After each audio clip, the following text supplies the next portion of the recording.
Telangana assembly ఎన్నికల సమయంలో Barrelakka alias Sirisha ఎంత పాపులర్ అయిందో ప్రత్యేకంగా చెప్పనక్కర్లేదు.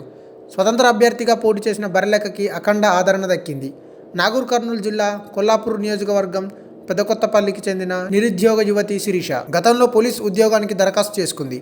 అయితే నోటిఫికేషన్లు విడుదల చేయడంలో నిర్లక్ష్యం కారణంగా అవి భర్తీ కాలేదు. దీంతో బర్రెలు కాసుకున్నానని, తెలంగాణ యువత కూడా అదే చేయాలని సెటారికల్గా ఒక వీడియో విడుదల చేసింది.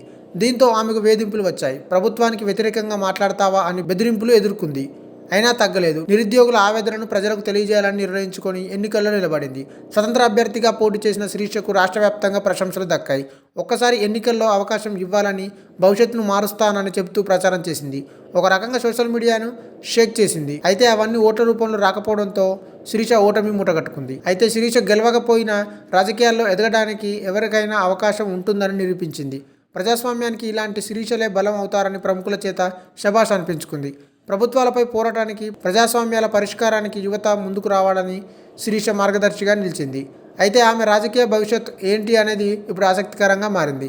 గత ప్రభుత్వంపై పోరాటం కోసం వీడియో చేసిన శిరీష గ్రామస్థాయి నుంచి యాక్టివ్ పాలిటిక్స్ మొదలుపెట్టి వచ్చే ఎన్నికల నాటికి బలోపేతం అవుతుందని భావించారు. అయితే ఆమె అనూహ్యంగా లోక్సభ ఎన్నికల బరిలోకి దిగుతున్నారు. నాగర్ కర్నూలు స్థానం నుంచి పోటీ చేస్తారని ప్రకటించారు. ఈసారి ఆచితూచి అడుగులు వేస్తారని చెబుతున్నారు. అయితే ఆమె కొల్లాపూర్లో విస్తృతంగా ప్రచారం చేసినా కూడా పనిచేయలేదు. అసెంబ్లీ సెగ్మెంట్లో తక్కువ మంది ఓటర్లు ఉంటారు. వారిని చేరడం కాస్త సులువే. కానీ లోక్సభ పరిధిలో 7 అసెంబ్లీ సెగ్మెంట్లు ఉంటాయి. దాదాపు 15 నుంచి 20 లక్షల వరకు ఓటర్లు ఉంటారు. మరి నాగర్ కర్నూలు ఎంపీ అభ్యర్థిగా గెలవాలంటే అంత సులువు కాదు. ఇక అసెంబ్లీ ఎన్నికల సమయంలో మీడియా సపోర్ట్ లభించింది. అలాగే కొన్ని విమర్శలు వచ్చాయి.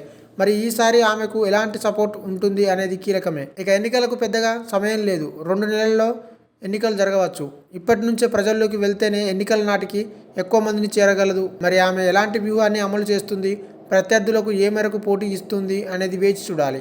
ఈ వీడియో మీకు నచ్చినట్టయితే లైక్ చేయండి, షేర్ చేయండి, కామెంట్ చేయండి, సబ్స్క్రైబ్ చేయండి.